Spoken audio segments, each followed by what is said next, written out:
A concepção de família vem mudando nos últimos anos e isso reflete na forma como a lei enxerga o casamento e a união estável. Hoje em dia, ambos são vistos pelo Código Civil como uma comunhão plena com base na igualdade e no direito dos cônjuges, ou seja, são consideradas entidades familiares.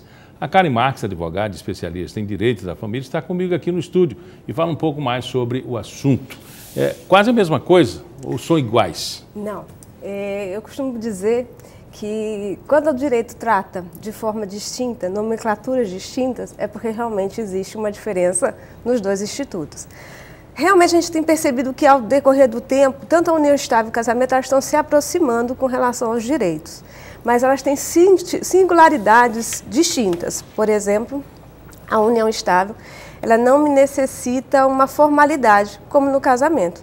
No casamento a gente tem uma habilitação, tem os proclamas para que toda a sociedade tenha ciência de que realmente aquelas pessoas estão se casando. Além do que, eu preciso de um registro formal de casamento. E aí eu tenho, né, um dia certo a partir de quando eu estou casada civilmente. Já a união estável, não. A união estável basta, né, com que os companheiros ou conviventes, como a sociedade chama, eles venham realmente a conviver junto, a morar junto. E não necessariamente debaixo do mesmo teto, como todo mundo acredita ser. E não há também prazo pré-fixado para se dizer que a partir de agora estão considerados em união estável. Pode ser um dia, uma hora? Não necessariamente. Os requisitos da união estável são a publicidade, a estabilidade e a durabilidade. Estabilidade a gente sabe que precisa de um tempo, mas quanto esse tempo? Cada caso é um caso. E a gente não tem mais aquele limítrofe que a gente tinha antigamente, que era...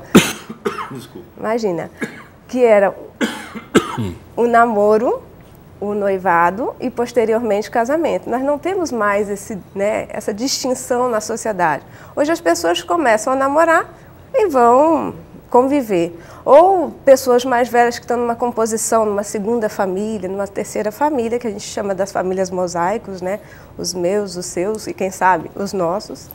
E a relação homoafetiva, ela entra também nessa a relação interpretação? Homoafetiva, em 2010, o STF entendeu que era possível o reconhecimento da união estável homoafetiva como entidade familiar. Como tanto a Constituição Federal como o Código Civil prevê a possibilidade de em quem está em união estável poder transformar em casamento, então, a partir do momento que reconheceu a união estável, eu posso depois ter o reconhecimento do casamento. E o Estado de Alagoas foi um dos primeiros a reconhecer o casamento homoafetivo diretamente no cartório. O problema se dá exatamente quando não há mais possibilidade de convívio ou morte de alguém. Porque o casamento ele registra, né, essa união. Exato. A união estável não. Não. A união posso colocar uma crítica, né, com relação ao que eu tenho percebido da nossa sociedade, é que conforme o direito vem regulamentando a união estável, cada vez mais ela está se aproximando do casamento. E aí fere a minha liberdade. Por quê? A união estável nasceu das relações livres. Eu não quero declarar ao Estado que eu estou me casando. Eu quero simplesmente viver em união com uma pessoa de forma livre, sem intervenção estatal.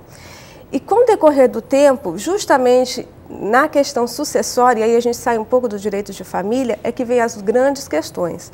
Porque como o casamento tem um registro, a certidão de casamento, a partir de quando nós estamos casados, e aí interfere no regime patrimonial, né?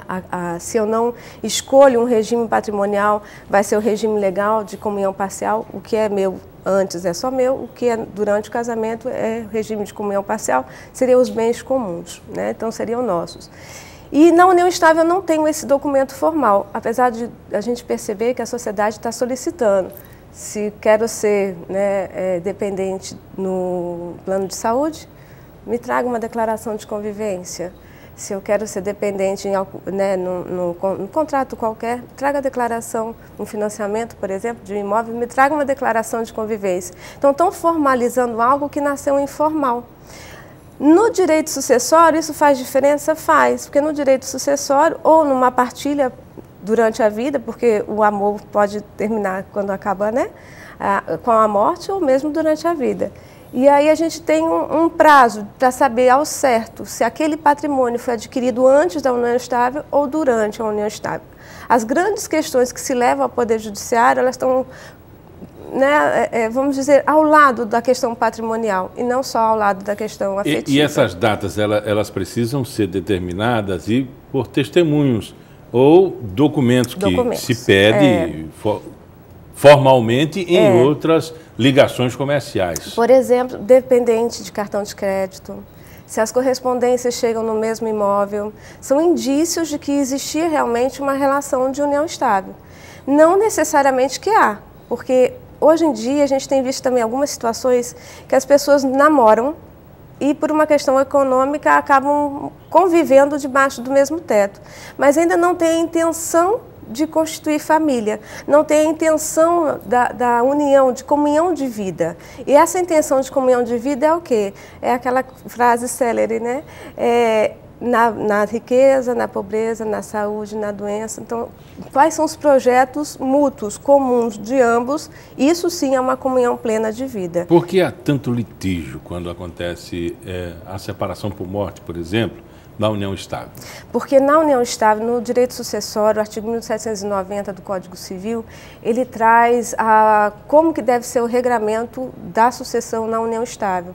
E se a gente for fazer um paralelo entre o cônjuge, que é do casamento, e o companheiro ou convivente, que é da união estável, a gente vai ver que o companheiro deixou de ter alguns direitos que hoje são atribuídos ao cônjuge.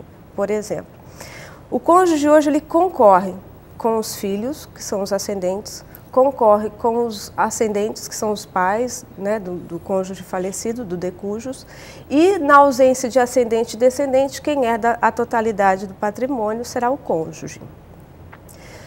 Já na união estável, eu só vou concorrer dos bens adquiridos onerosamente na constância da união estável. Aí já tem um primeiro problema. A partir de quando eu comecei a união estável e realmente esse bem é comum ou não, eu realmente contribuí para a aquisição desse patrimônio, porque tem que ser onerosamente. O segundo ponto, eu vou concorrer com os ascendentes, igual no casamento, e com os descendentes, porém, se houver, né, não houver ascendentes nem descendentes, eu vou buscar um parente colateral, um primo, talvez, um irmão, um tio, e esses vão herdar em detrimento do companheiro, dos bens adquiridos onerosamente na constância da união estável. Esse bem adquirido com contribuição onerosa, às vezes não funciona com o aporte, mas com a renúncia da possibilidade de se ganhar o dinheiro, ou seja, dedicação exclusiva à casa. Sim. Hoje a gente já está pacificado que essa colaboração, né, de forma onerosa que o Código trata, não necessariamente que eu preciso despender um valor econômico. Porque o valor econômico que uma dona de casa, e hoje a gente também já tem a figura do dono de casa, né? Porque o homem também já está fazendo essa figura de, infelizmente por causa do mercado de trabalho, às vezes não consegue algo lá fora e acaba cuidando da casa enquanto a esposa trabalha, a companheira trabalha.